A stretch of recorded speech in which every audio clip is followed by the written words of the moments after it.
Muito boa tarde para todos, que Deus abençoe a sua vida, que o Senhor te conforte, que o Senhor te guarde, que o Senhor traga para você um alento nesse momento de crise, nesse momento difícil, e que a paz do Senhor encha o teu coração, que o Senhor esteja aí junto contigo, na sua casa, te abençoando, fazendo parte da sua família, em nome de Jesus. Nós estamos fazendo essa live que faz parte da nossa campanha de 21 dias de Evangelho, onde estamos lendo o Evangelho de João juntamente com você. Então você pode nos acompanhar. Ontem nós lemos o primeiro capítulo do Evangelho de João e hoje nós vamos estar lendo o capítulo 2 do Evangelho de João, para que possamos fazer essa campanha de 21 dias de Evangelho. O Evangelho de João tem 21 capítulos e também refletindo e orando, meditando na palavra do Senhor para que possamos ser abençoados por Deus.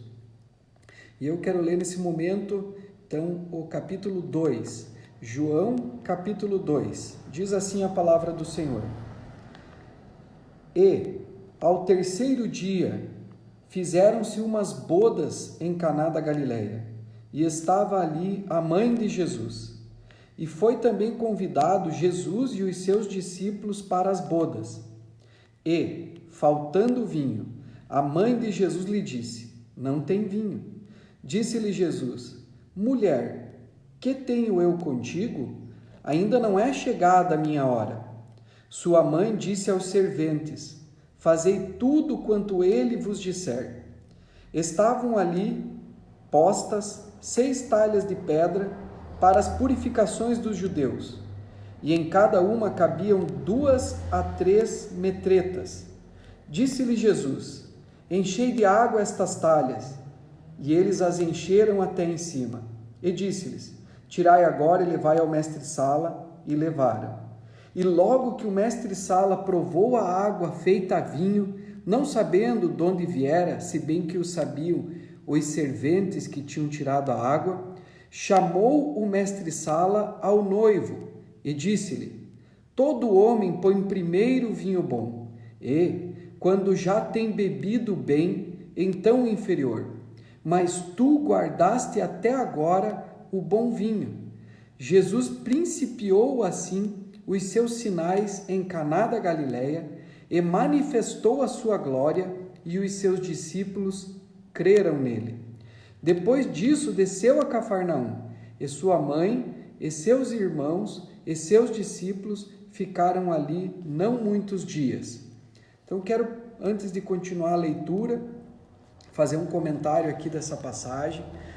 E essa passagem, ela é muito abençoadora para as nossas vidas, porque aqui Jesus realiza o seu primeiro milagre, ele inicia o seu ministério.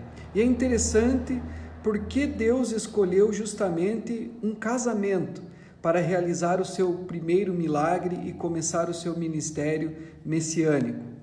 Isso nos mostra o lugar em que a família ocupa no coração e no reino de Deus. E esse é um tempo em que muitos de nós estamos de quarentena, estamos em nossas casas e estamos em família. Então, que você possa dar valor a isso, que você possa valorizar aquilo que Deus colocou como primeiro lugar, a instituição da família. Existem 3 instituições que foram criadas por Deus. A primeira delas é a família. Deus criou a família. Deus também criou Israel. Israel é uma nação que nasceu pela vontade de Deus e pelo chamamento de Deus a um homem. Deus chamou Abraão do meio da sua parentela e de Abraão veio nascer esta grande nação Israel. E Deus também, ele fundou uma outra instituição que é a igreja, e a igreja é a família de Deus. Então Deus é o Deus da família, Deus está na família. E aqui Jesus faz o primeiro milagre em um casamento. E é interessante porque esse casamento ele estava já em crise, porque havia faltado vinho na festa, e essa era uma crise, isso é simbológico, o vinho é emblemático. E o que houve? A mãe de Jesus falou com Jesus: não tem mais vinho. Mas Jesus disse a ela: mulher, ainda não é chegada a minha hora. Então existe o tempo de Deus. Existem momentos em que nós passamos por dificuldades, momentos em que nós passamos por problemas, por crises, mas nós temos que ficar tranquilos e esperarmos o tempo de Deus. Aqui Jesus foi convidado e ele fazia parte deste casamento. Quando nós convidamos Jesus e ele faz parte das nossas vidas, nós podemos descansar tranquilos, descansar seguros, porque Deus vai agir. No tempo certo, essa crise vai passar, tudo passa. E é tão maravilhoso porque nós percebemos que quando a crise passa, existe um acréscimo, existe uma melhoria, existe algo que vem melhor do que algo é transformado para melhor do que era anteriormente. E esse é o comentário do mestre Sala quando prova a água transformada em vinho. Ele diz: todos põem primeiro o vinho inferior. Todos põem primeiro, o vinho bom, e depois que já beberam fartamente, então o inferior. Mas tu guardaste até agora o melhor vinho. Então, depois da crise, quando Jesus faz o milagre, nós temos um acréscimo nas nossas vidas, nós recebemos algo maravilhoso e é um vinho melhor. Então, todas as coisas cooperam para o bem daqueles que amam a Deus, daqueles que são chamados segundo o seu propósito. Fique tranquilo, tudo passa. Isso vai passar e vai cooperar. Alguma coisa boa Deus vai fazer na sua vida. Que Deus possa realmente nos abençoar. E é interessante porque o texto continua agora e Jesus, ele vai para a purificação do templo, ele viaja para a Páscoa, ele vai para a Páscoa para a purificação do templo. Eu vou ler aqui o texto. E naquela época se formou como que um turismo religioso. As pessoas viajavam para Jerusalém para estarem lá no templo, na Páscoa, e então poderem oferecer os seus sacrifícios a Deus no templo, fazerem as suas orações. E o templo, ele é a casa de Deus, ele é a figura da casa de Deus. O templo, ele é a construção material. Esse templo aqui da Bíblia é o templo que foi construído por Herodes, porque o templo construído por Salomão ele foi destruído, e então Herodes reconstruiu o templo aqui, mas ele é uma reconstrução do tabernáculo que Deus mandou Moisés construir no deserto. E é muito interessante porque o tabernáculo, juntamente com o lugar santíssimo que ficava dentro do tabernáculo e a Arca da Aliança, eles simbolizam a presença de Deus no meio do povo. E ali no centro do acampamento, e isso é muito legal geograficamente falando, porque o tabernáculo, o templo, ficava bem no centro do acampamento e todo Israel armavam as suas tendas, as suas cabanas, simbolizando e sendo ali a habitação das suas famílias ao redor desse lugar físico, desse tabernáculo que é o templo. Então nós vimos aqui um milagre em uma festa de casamento, um milagre da família, e agora nós vamos para o templo que simboliza a casa de Deus, a família de Deus, que é essa segunda instituição que Deus também criou, a família espiritual, a família de Deus. E eu quero ler aqui para vocês a continuação desse texto em João capítulo 2, versículo 13, que diz assim: E estava próxima a Páscoa dos judeus, e Jesus subiu a Jerusalém, e achou no templo os que vendiam bois e ovelhas e pombos, e os cambiadores assentados. E tendo feito um azorrague de cordéis, lançou todos fora do templo, também os bois e ovelhas, e espalhou o dinheiro dos cambiadores e derrubou as mesas. Um azorrague, um chicote. Vejam o que Jesus fez. E disse aos que vendiam pombos: Tirai daqui estes, e não façais da casa de meu pai casa de venda.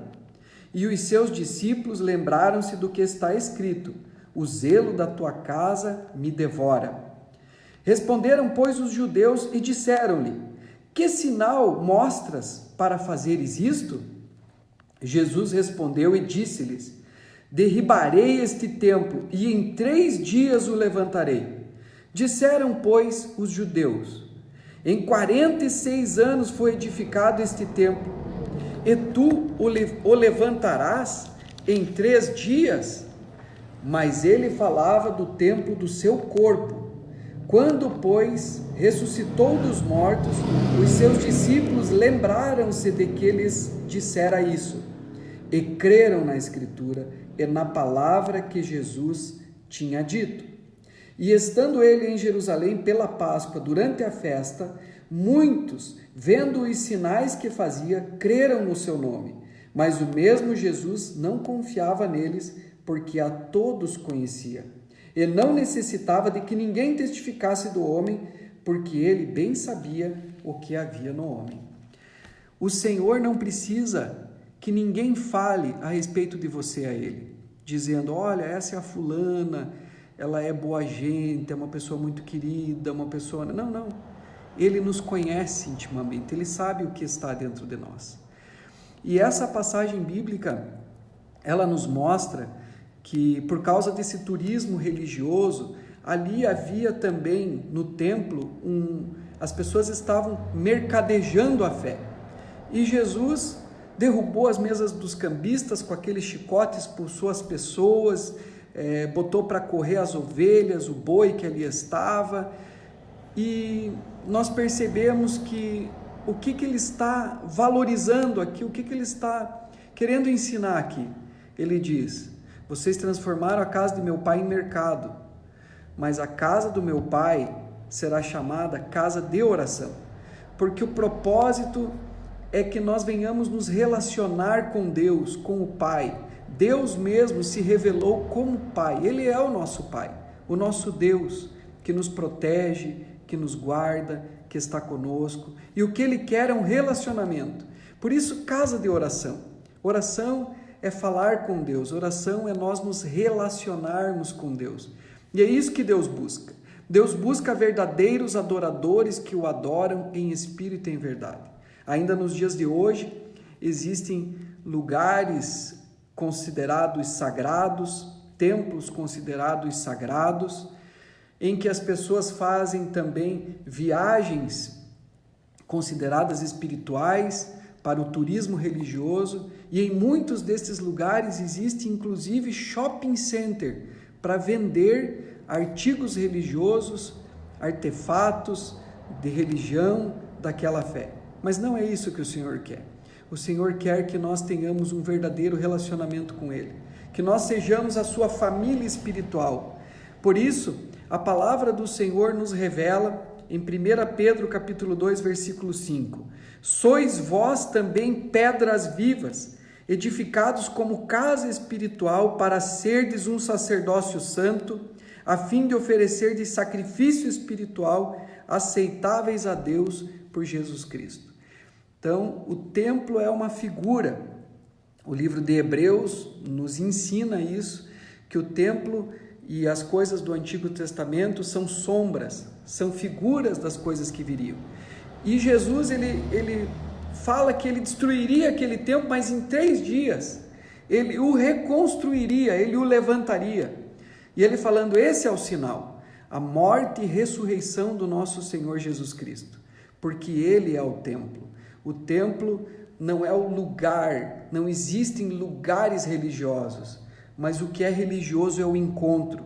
O que é sagrado, o que nos liga com Deus é a oração, o encontro com o Pai, o encontro espiritual da fé com Deus. Isso é sagrado. E nesse templo, que é o próprio Senhor Jesus, que Ele morreu e ressuscitou por nós, nós também somos pedras vivas que fazemos parte dessa edificação. Por isso, nós somos o corpo espiritual de Jesus Cristo. Nós, individualmente, separados, somos membros desse corpo, como um braço, como uma mão, mas juntos formamos o corpo de Cristo. Jesus é o cabeça e nós somos o seu corpo. Uma mão ligada aqui ao meu antebraço, ela é um corpo porque ela está ligada pelo auxílio das juntas e ligamentos, que são os nossos vínculos, o nosso relacionamento, e assim Deus quer que nós permaneçamos, como um corpo unido. E embora nós não estejamos podendo estar aqui no templo, aqui na igreja, no que nós chamamos de igreja física, que é a nossa igreja local, para congregarmos juntos, mas nós estamos unidos em amor, em fé, em unidade, na nossa família espiritual, em oração e também nos ajudando mutuamente uns aos outros nas nossas necessidades. Por isso, nesse momento, eu quero fazer uma oração para que Deus abençoe você, para que Deus abençoe a sua família e para que Deus também nos abençoe como templo, como igreja, como família de Deus, como família espiritual, em nome do Senhor Jesus. Quero dizer para você que isso vai passar.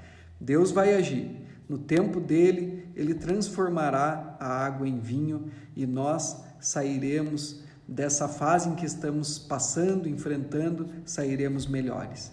Vamos orar? Feche os teus olhos em nome de Jesus.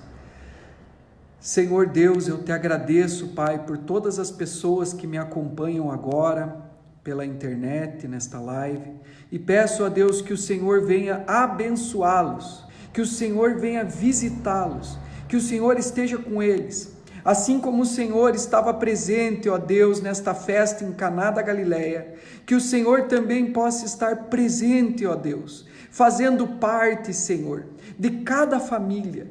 Deus amado, em nome de Jesus, entra nesses lares, entra nessas casas, entra nessas famílias e faça o milagre. Senhor, seja qual for a necessidade, Deus abençoe, tudo passa, tudo vai passar, que o Senhor continue nos abençoando em nome de Jesus, amém? Deus abençoe e fique com Deus.